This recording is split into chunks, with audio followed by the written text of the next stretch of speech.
Good evening, ladies and gentlemen. I would like to call this meeting of the Regional School District 12 Board of Education regular meeting to order.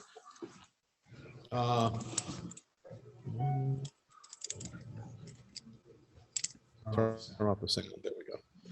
Okay. At this point, I would like our secretary to take the attendance and establish a quorum. Joe, Alex, Jane, she's here online. John, Here. Justin, He's not here. Julie, Here. Greg, Here. Jen, Here.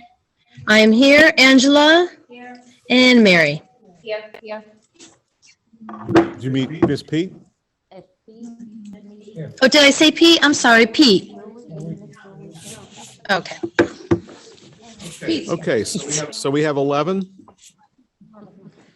All right. I'll ask at this point if there is any public comment. Tonight's agenda. I just lost it. Please pardon me. I'm waiting to come back on the screen. Only 28%. Oh, you may not make it. I'm down. I see you on, but I do not see a video on. I don't have anything. I don't even have the screen. It disappeared on me. I would log back out and try it again. I was gonna say, Here we go. It came back up. Okay. All right. you're muted. I know that. There we go. Okay, now I'm going to ask again if there any member of the public would like to address us, would like to speak on any matter on tonight's agenda. If so, would you please use the raise hand feature? Otherwise, I may not be able to find you. I see no hands raised. Let me call it twice, 3 times. So there is no one from the public who wishes to address us on a matter on tonight's agenda. So we will move on to the consent agenda. On the consent agenda, it's a full house. We've got a meeting of the Board of Education on March 28, 2022, district budget, public budget hearing, April 6, 22, special meeting, April 6, 22, Board of Education meeting, April 6, 22. Does anyone want to take any of these off of the consent agenda to deal with individually? If you do, either John does. Okay, I can see John. Well, I just have a clarification on the minutes from.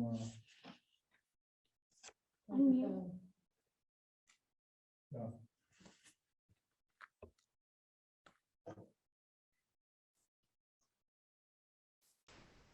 I'd like to make a correction on the minutes from 3/28.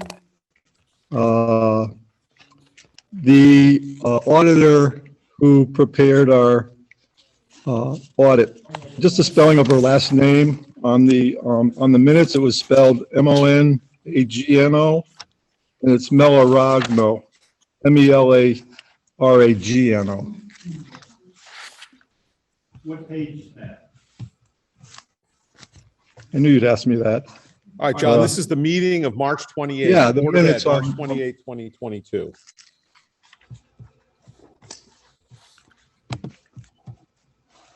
I don't see this name.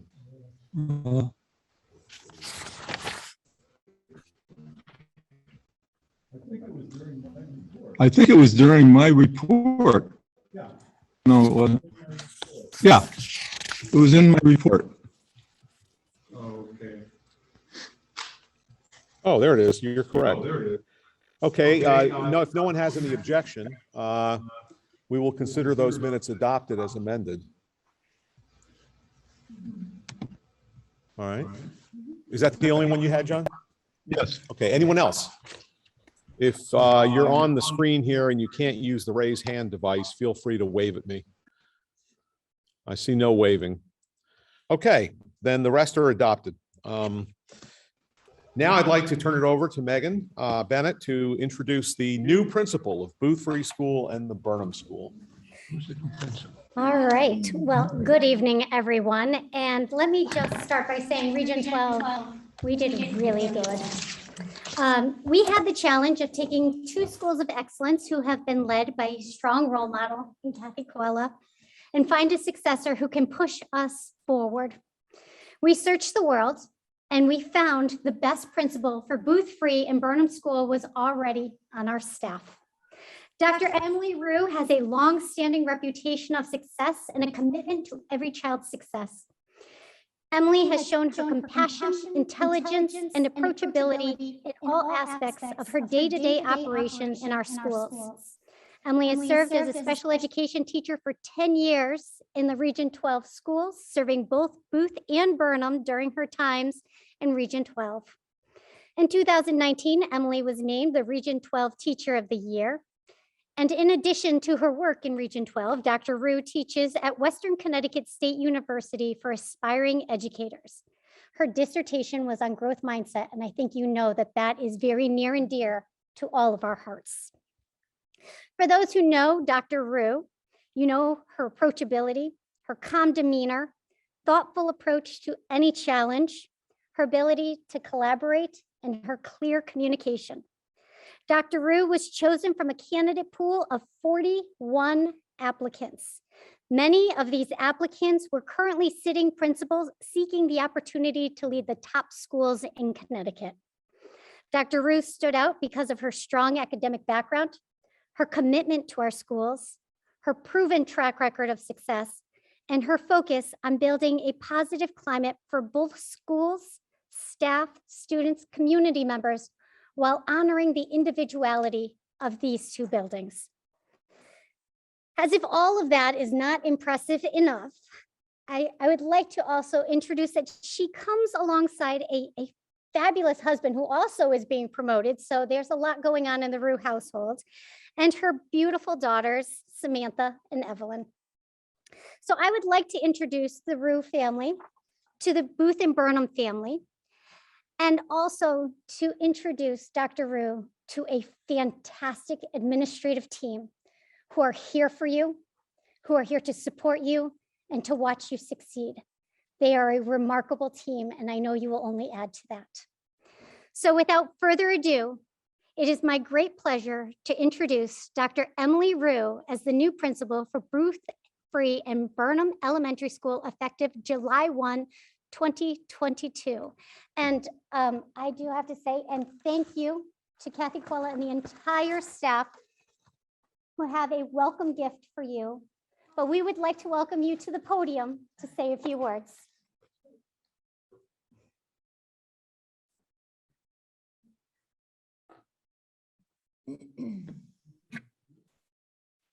Thank you so much, Mrs. Bennett, for those kind words. And thank you everyone for the nice welcoming gift. That's a nice treat. I feel so thrilled and privileged that I am being given this opportunity to lead such wonderful schools and such a vibrant district that offers such great opportunities for our students, but also staff, as I can attest to. Over the past 10 years, I have been in awe at how impressive our small schools are. The parents, the teachers, and the community members all collaboratively work together with our students as our primary focus.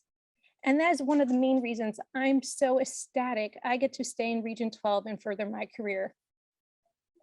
Our students I've witnessed over the years become confident, thoughtful, and independent individuals who are prepared for any future challenge in an exciting, increasing global society.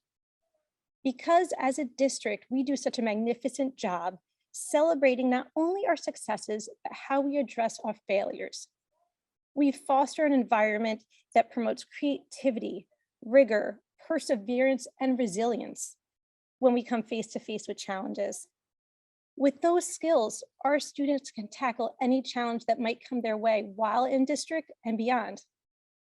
This is evident in both Booth Free School being named #1 elementary school in Connecticut in 2022, and the Burnham School having 90% students at or above expected scores. That is just so impressive.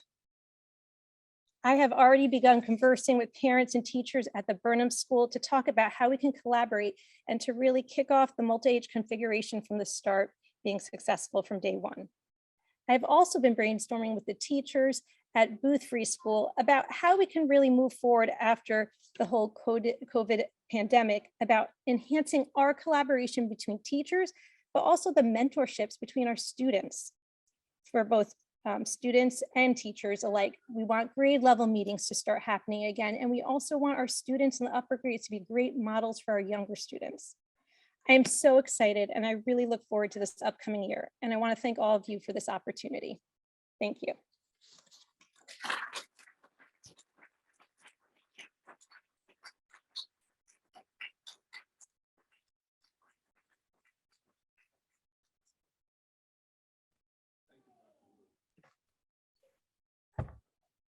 We'd like to take a quick break so we can enjoy and meet Dr. Rue and her family before we go into our executive session. Absolutely. So we will be standing down temporarily for a quick break. All right.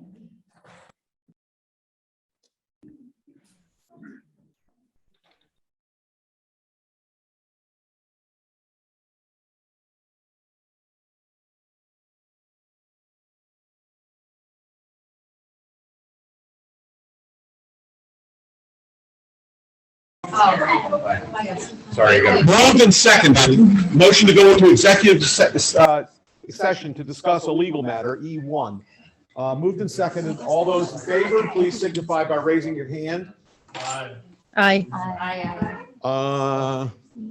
Hold on a second. I need the gallery view here. There she is. Okay, I got Jane.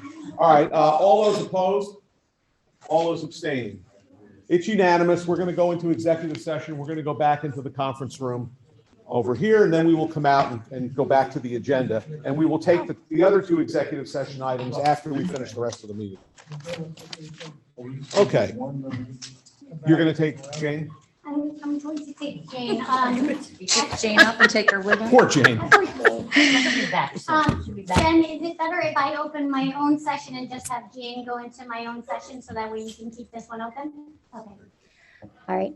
Jane, I'm going to send you another link for the executive session so you can log on to that. So just watch your email, please. Okay. Well, we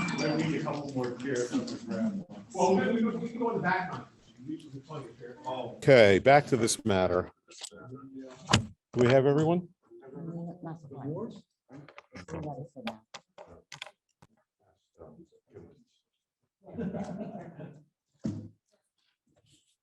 They're not seeing. Those cookies so bad. I have got to get to that motion on the fire alarm conversion thing. I keep forgetting to that. Everyone's gonna go crazy if we don't get out of here at a reasonable hour. So we got to move these things. Okay. All right, we're back in session. I'm happy to hear your morning. Uh-oh. I'm glad. All right. Because if you weren't a morning or a night person, then I don't know what to do. Sleepy poor Joe. All right. Can I call us back to session at 8:53?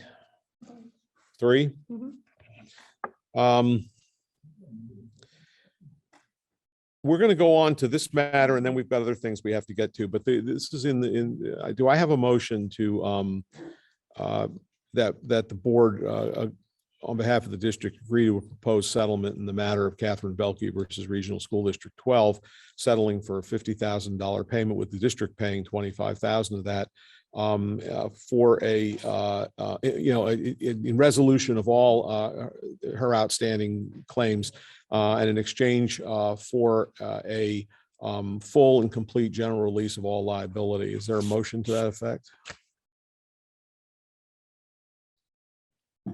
Is there a second? Moved and seconded. All those in favor, please signify by raising your hand and saying aye. 1, 2, 3, 4, 5, 6. Chairman votes aye, 7. Is there any opposed? 1, Nice. 2, 3.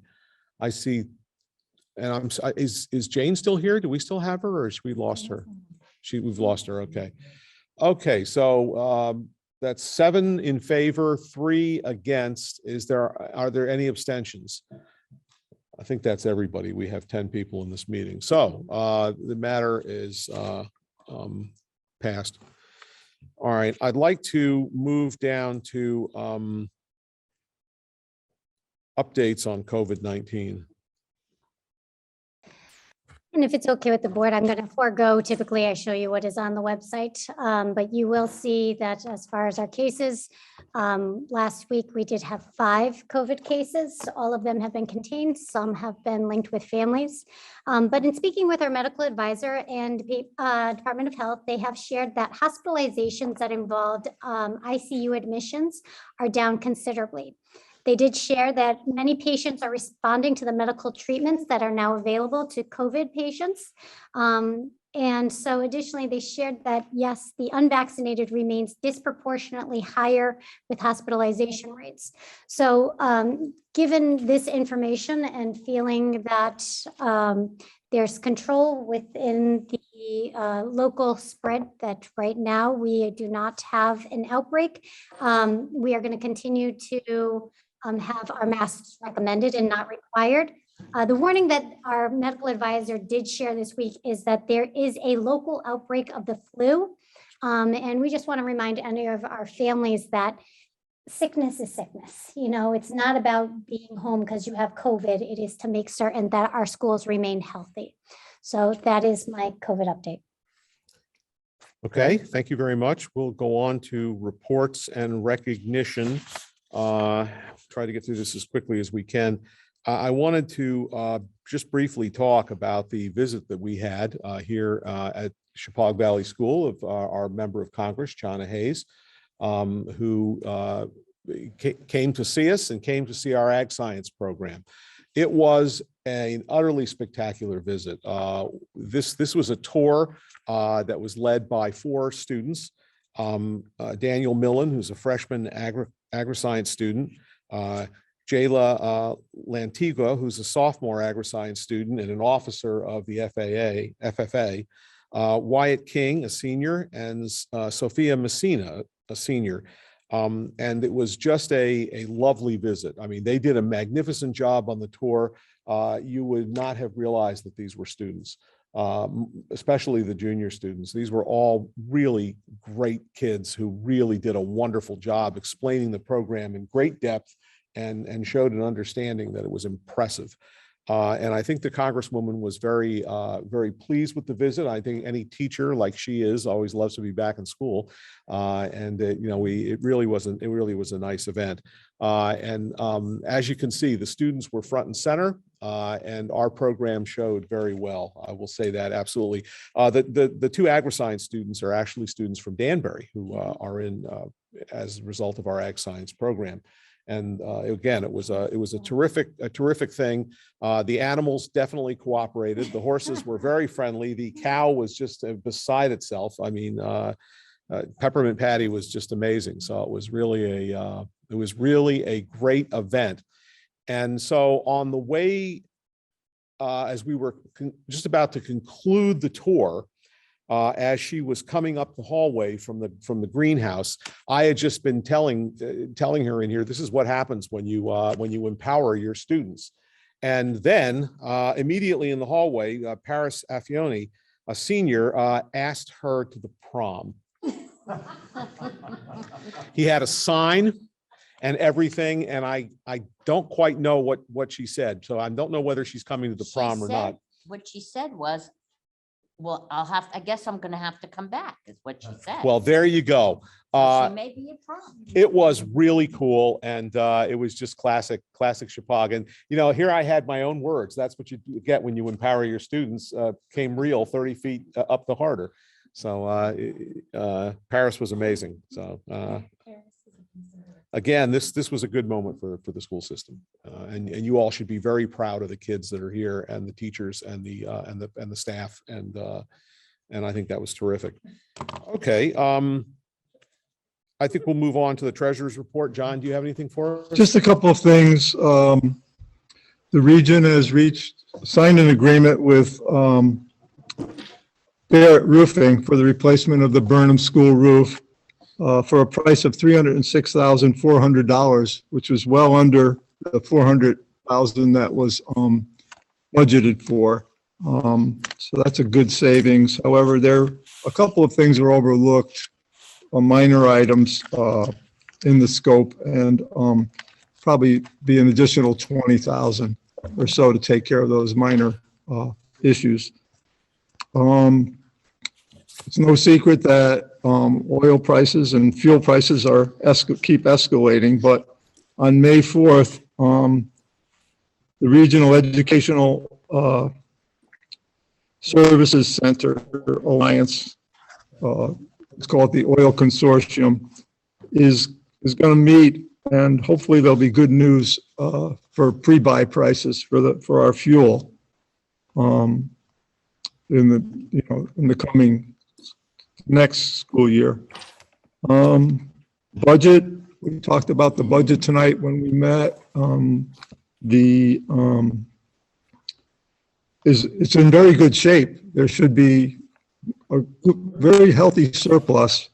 The balance will be determined over the next 2 or 3 months, but so we're looking forward to having a healthy balance when all the dust settles. There was, I think I mentioned this before. One of the line items was under budget only because of the lightning strike, which there was significant damage, especially to the underground cables and communication cables, and to the for the alarms and that. But that's covered by insurance, so a lot of that money will come back. Unfortunately, there was a second lightning strike that occurred more recently, and those damages weren't that great, about $4,500, $5,000, something like that. So hopefully lightning won't strike 3 times.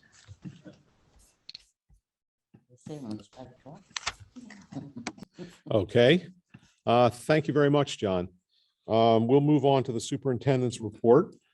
I think you've already told us about one. Sure. Oh, I'm sorry, when you get down to the Yes, when I appointments. go down to the appointments, you're correct. So we do have a couple of things that are going on, and just to give you some updates. So the Ben's Bells mural for Burnham School, that is our last school who has their mural to be going up.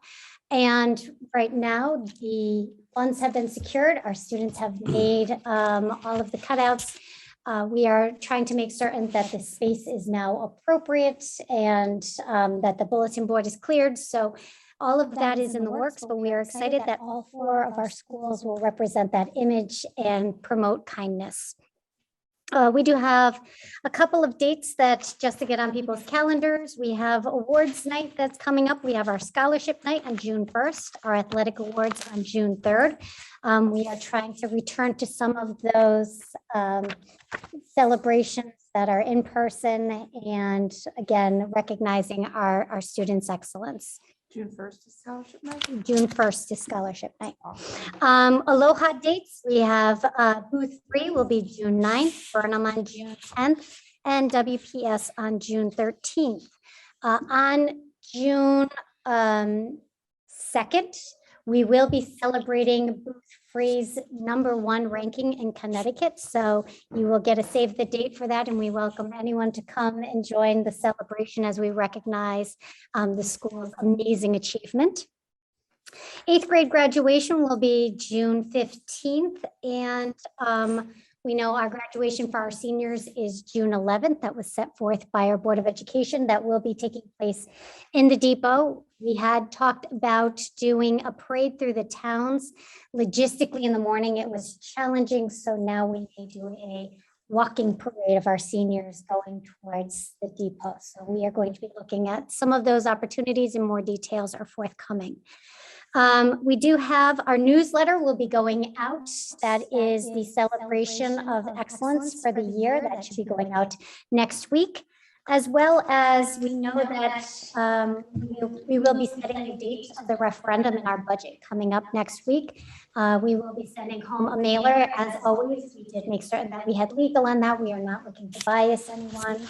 And so just making certain that people know the information and what is the question that is being asked, as well as where to vote, all of those other important details. So some information that you know, and I'm very proud that we get to have as our appointment, Dr. Emily Rue as the principal of Booth Free and Burnham schools. I think she will do a remarkable job. We do have some people who are exiting our district and we are going to miss them. So we are going to be at the end of the year, Kathleen Brooks, who is the 3rd grade teacher at Booth Free School. She is leaving some pretty big shoes to fill. Kathleen has been an amazing asset to us. And I will tell you, I'm glad she's going to be together with her husband because the long distance marriage is tough. So we wish them all the best. Our lead nurse, Sandy DeBella, is going to be retiring at the end of this year for wonderful reasons. Her daughter's having twins, and so that she will have 3 under the age of 2. I think she needs her mother. So we are very excited about her and the changes that are happening in her life, and that she will be able to support her daughter and also her son and grandma full time. And just a notification, we have a field trip coming up to the El Museo del Barrio, and I can't roll my R's because I would have done that so much better. But that will be in New York. That is a trip on May 20th for our 12th grade. So the only other thing I would say on your calendars is that on May 20th, where we do have some people who are traveling, that is also the date of our ribbon cutting ceremony. So you will get lots of information about that. We're going to have an expo of agri-science activities, and there will be a whole lot of pomp and circumstance because we want to make sure everyone sees what you have done for this district and the amazing grounds and the facilities that you have made happen. And that concludes my report. Okay, thank you very much. We'll move on to committee reports. Curriculum and educational programming. Justin is not here, so I think we'll pass that until next time. We haven't had a meeting. Oh, okay, well then that's a good report. That works. Ed Advance, Joe? There was no April meeting this month, so I do not have anything new to report as well. Okay, finance and operations, Alex? Yeah, but we just had our meeting today at 5 o'clock. John got to tell all the good news. Now I get to come in with some of the bad news. We put out, asked for bids on redoing the windows. If you might remember, about 2 years ago, we got some estimates about $340,000 to do it. We only got 2 responses, and the fact that they were within 3% of each other made me think that they probably were legitimate offers. The problem is the company that we're going to go with, Cherry Hill Glass, their bid was $624,558. So it's almost $300,000 more than we had thought 2 years ago. We discussed, our options. I mean, obviously, one of the options is not to do the work at all, but I think it was generally agreed that the work is required and we have to do the windows. How it will be financed is still up in the air. There are several methods. Part of it depending on how the budget comes out this year, part depending on whether we want to dip into the 2% fund, or 3, whether we want to bond it. We're going to wait a little bit till we see what the numbers come out as toward the end of the year, but we are going to proceed with the contract and get the windows in this summer. There's a 23-week waiting period from when you sign the contract to when they can actually physically get their hands on the windows. Am I forgetting anything else? I can't remember if there's anything. I can't remember what I was meant to talk about and John was meant to talk about. I was going to say, Alex, there's something we're going to be bringing as to add to the agenda tonight, and that has to do with the letting of the contract for the fire alarm device. Oh, that's conversion. right. So, I mean, I'm happy to talk about that. Why don't you go ahead and do that? Okay. All right, good. Well, we'll get to that when we'll bring it up for a motion and add it to the agenda. Okay, labor negotiations there right now are not any ongoing, so. Strategic long-range planning, Julie. We have not had a meeting since our last meeting, so I have nothing new to report tonight. Okay, very good. We'll go on to new business and updates. Technology updates and security improvements is the first thing that's on here. And that I'm going to speak on, so I apologize. All right. So this is just a quick update. There have been a lot of improvements that we have been working on in our technology department. And a lot of these things aren't things that you can see. This is really about infrastructure and securities that have happened. We, at the beginning of the year, and working with Ed Advance and CBS, we were taking a look at some of our technical liabilities that were existing. We were seeing that some of our securities weren't tight. And when you look and hear about all of these malwares and ransomwares that are hitting districts, we wanted to make certain that we weren't leaving ourselves open and vulnerable. So we had a complete comprehensive forensic look at our technology. And then we immediately began doing some planning. They have done a tabletop discussions on recovery. So what would happen if you had full power outages? Where are the redundancies? Where do we make certain if power goes off at Chippewa? Do we have another server at Booth Free School?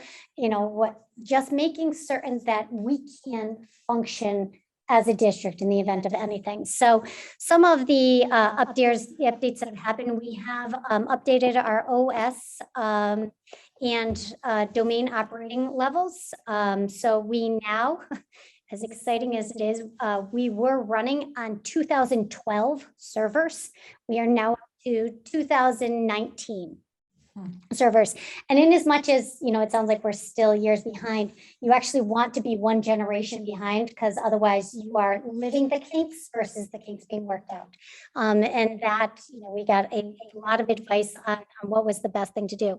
We've also done a lot of adjustments where we are no longer just basing all of our backup data on local servers. We are now in a hybrid and we're using cloud and servers. Our students' data is precious, and for us to not have it where we had the appropriate backups, or if something failed, we would talk about roof leaks, and it would give us trepidation because it was over the technology room. And so to know that that's no longer the fears, that we've created this, and now we have more robust and redundant backups. We've cleaned up user files. We found all of these old users that were sitting dormant. Those users become able to somebody to put malware in host and sit dormant for a long period of time if you are not keeping these clean. So we've had to go through and completely clean house on that. We now have a tighter inventory, things that we're doing even here as the board level when we're getting rid of old equipment. We now know exactly how current what we have is, what devices sit in which children's hands. We have alignment, which is also why we've moved to our leasing, so that way we always have current devices. So all of these efforts are to make certain that our students can stay relevant. We have some ongoing projects regarding getting rid of old projectors and getting rid of our VCR equipment, and just things that we want to make certain it's moved over. But in addition to that, and I've talked in the past about Gaggle, and that runs on the background of our servers. And what it does is it alerts us if anyone is talking about self-harm, is talking about weapons, is talking about drugs, alcohol, and it alerts us to things that may be going on. I can tell you that this system has caught more incidents of students who are depressed, who may have been taking some really bad thoughts in places, and we were able to intervene and provide supports. And I can tell you, it is a valuable resource for this district. We've actually now added on an enhancement which allows students to do anonymous reporting of some of their feelings. And this is now a 24/7 service. It connects with our counselors. So this way there's a feeling, we want kids to feel safe. And as people may know, we had an incident in which there was physical aggression that happened in our district. And we had students who were having a lot of these feelings. They may not have wanted to come directly to us. And you're seeing over gaggle some of their thoughts and feelings, but then also giving them a way to report this out where we can take action without them feeling more vulnerable is something that I think we really need to make certain we are aware that that's available. So other things that we have that have happened within this technology, we've had some. Sorry, she's switching over. Our Google email, we have activated enhanced security. We have done network segmentation, so that way the general public cannot get on the same server that our students are on. We're trying to make certain that we're doing port inventories. We have also added more relays, so this way there's better connectivity within the building. So all of these are just to make certain that we are continuing to capture the technology that we know has been introduced via the COVID times, but really this is about enhanced learning. So we are continuing to do Wi-Fi upgrades, and I think the part that's also really nice about this is that Nicole's work in finding E-rate opportunities. So a lot of this is also now going through grants to make certain that we're getting the best of what we can harness for learning for our students. They have connectivity, they have safe connectivity. And that concludes my update. Okay, very good. I'd like to know if I'd like to have a motion to add to the agenda a matter to proceed in connection with the Chappaq Valley School fire alarm conversion and the other things related to that. So if I could have a motion to add that to the agenda, it would be appreciated. Second? Second. Moved and seconded. All those in favor, please signify by raising your hand and saying aye. Aye. Aye. Opposed? Abstaining? All right, it's unanimous. We'll move on to that.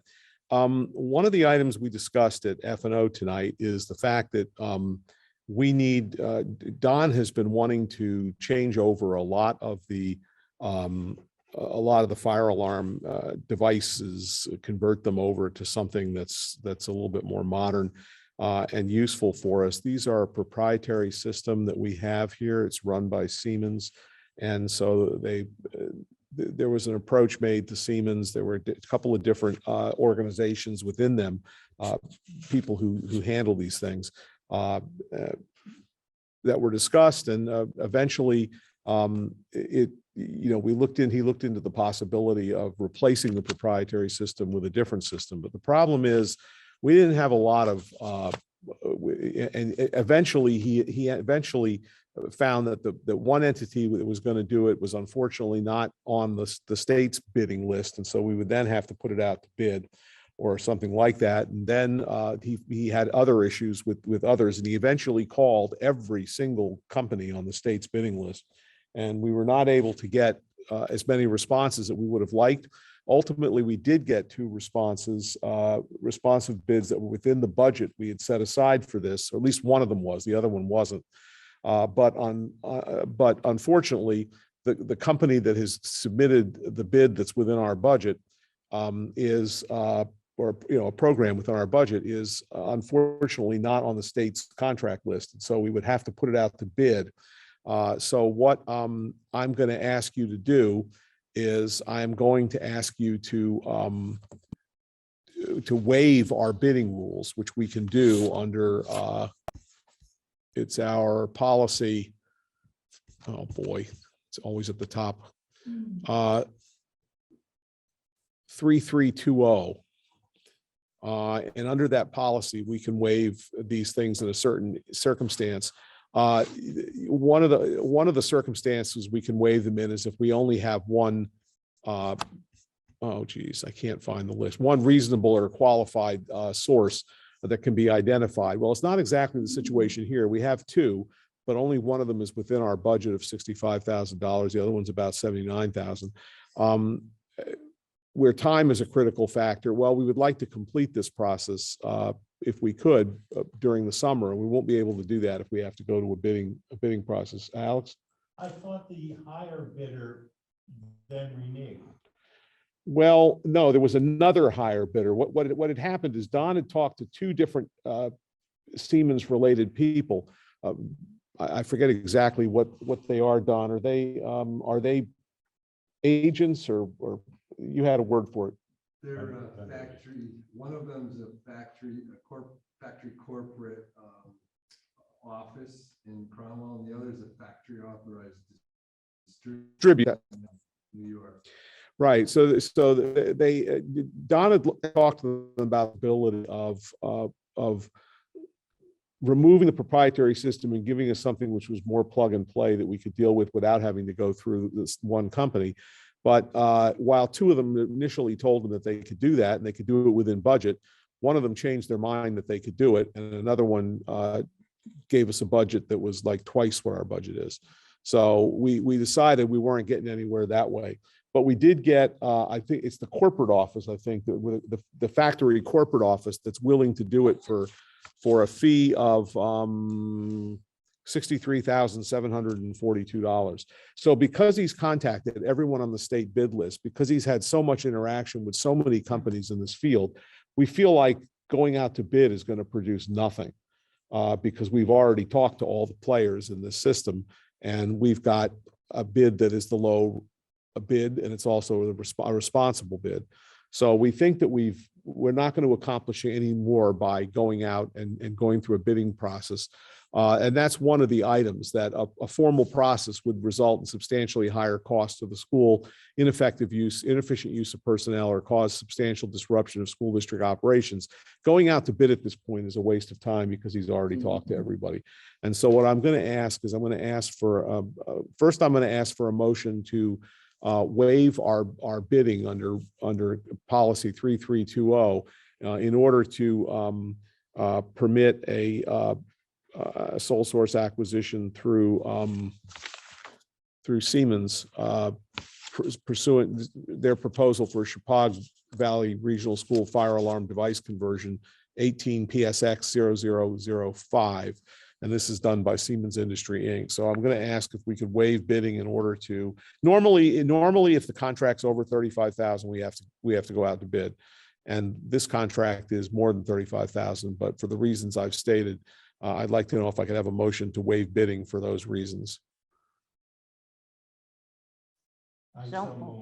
Okay, move. Is there a second? Moved and seconded. Is there further discussion or questions for Don?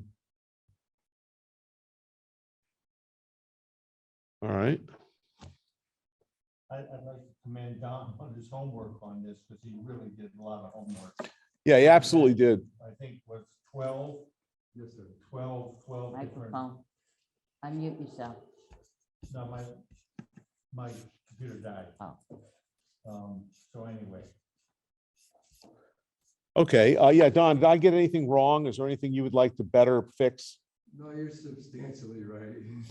Yeah, I tried to do the fast version of it because it's late and I figured everybody would be not in a good mood if we have to extend the meeting. So, all right, well, so it's moved and seconded. No further discussion. Let's go to a vote. All those in favor of we're not awarding the contract now. We're just waiving the bidding rules. All those in favor of waiving the bidding rules to do this, please signify by saying aye and raising your hand. Aye. Aye.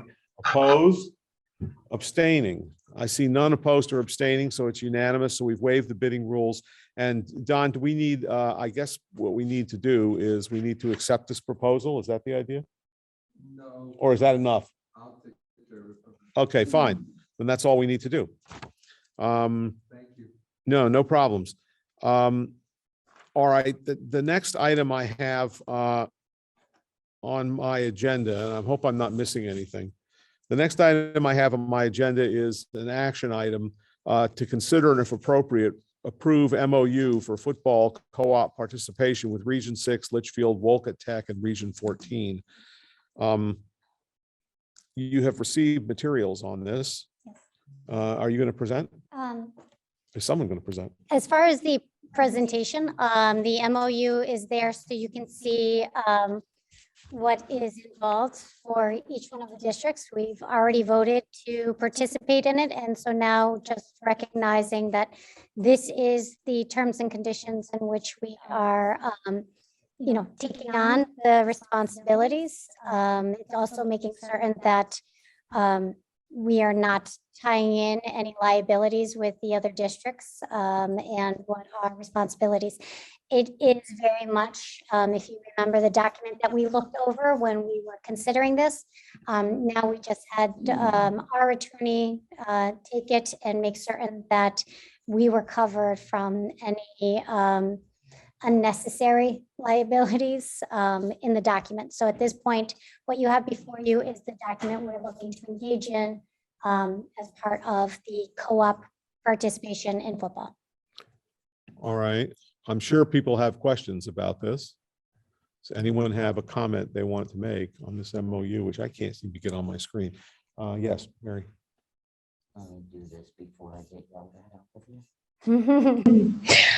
The one thing that bothers me about this whole thing is that Oliver Wolcott Tech gets to do the head coach. And we can also have coaches according to what this is saying. I'm always worried about the health and the safety of the kids. What happens if one of our parents or the kids come to us and say, there's a coach here that is not abiding by what is safe for us? What ramifications are that for us? Do we have an avenue to go and remove a coach that's not ours? It would be the same situation if, let's say, Nanawag wasn't happy with our hockey coach. The superintendent would approach me, would share the list of grievances if there's anything that we would need to address, and we would take it through a disciplinary process. Same way, if it was something in which there was true harm, if there was child endangerment issues, we have a responsibility that when it's reported, we're mandated reporters, regardless if I'm in charge of them or not, to report something to DCF. So there is the working relationship that would happen, but just like with us, it would be taken through the investigatory process, and we would work with the other districts to make certain that that happened. And we can even do that if it's another school's coach. We can certainly file a report if there's some misconduct that is happening, regardless of. That's the safety in football is hard. So I'm just want to make sure that our kids are safe at all times, and that the coaches are the people that we would like coaching our kids, rather than somebody that's just do it this way, that kind of a thing. And I realize why Oliver Wolcott Tech has to be the head coaches, because we're under a tech school football program. So that's correct? You're correct. Okay. I just want to make sure about that. No, and I think everything that you brought up is very important for us to know, is where is our ability to protect our children? And I think that's always a great question. Okay, other questions? Megan, this agreement that's presented to us has been reviewed by our council? Yes, absolutely. And I see some redlining in here. That's so what I shared with you is those are Tom Mooney's red lines that came directly from him. So what you're looking at is what was changed from what we presented to you all when we were sharing what the original MOU is. I didn't want to have anything where you weren't able to follow how the documents have changed. Okay. Is this fairly similar to our hockey agreement? We need to get a hockey agreement in place, yes. Oh, all right.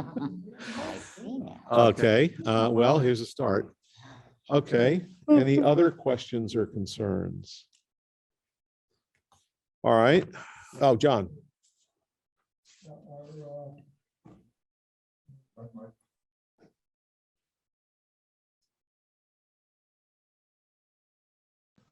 Are the numbers of students who are going to be enrolled in this program increasing or holding steady, or there's no way of knowing yet? We have done a general questionnaire of interest. So we had 9 students who were interested. There were some who dependent on transportation, whether or not they would be involved, but yes, so we have put that out. And I can say that we don't see anyone jumping ship out of soccer into football. Okay. I know that was a concern. Okay, Just since we're on Jen. football thing, what is the final total of what the program is gonna cost the district? We had the numbers that were on in the presentation. I can get that to everybody if you I want just didn't know if to. there was a final agreement. I know that we got the transportation, and it was a minimum of 11,000, but that doesn't change with the number of students, right? No, just buying uniforms would change that number. Okay. And how many per student. So as we'll well. get a number on what the exact, We would, because we yeah. had a ballpark, but I don't remember it being a definitive number. Yes, because it depends on how many students actually participate. Yes. Okay. okay. Anything, I'm sorry, go ahead, Joe. It says something about Thank you. providing a coach. Are we going to provide a coach, or is there anybody in line? No, the coach is provided by, Well, it says assistant coaches. we have the ability to, if Yes, we want. but do we have anybody in mind for that, or? We haven't asked, but yeah, no, I honestly, I think we were more focused on the students. But that's a great question, and we have that ability to exercise that, but no, we haven't done it. And what was the number on the students? We had 9 that were 9. interested. Okay. I wonder if this is maybe something that one of the parents may want to volunteer as an assistant Was it coach, a paid possibly. position? We Yeah, have, that was my next question. Is it a paid position? we haven't put anything for our stipends out of us, no. Thanks. We thought you'd do it after soccer. Okay, anything further? All right, well, all those in favor, please signify by raising your hand and saying aye to approve the MOU. Aye. Opposed? Abstaining. 1 abstaining. So that would be 9-0-1.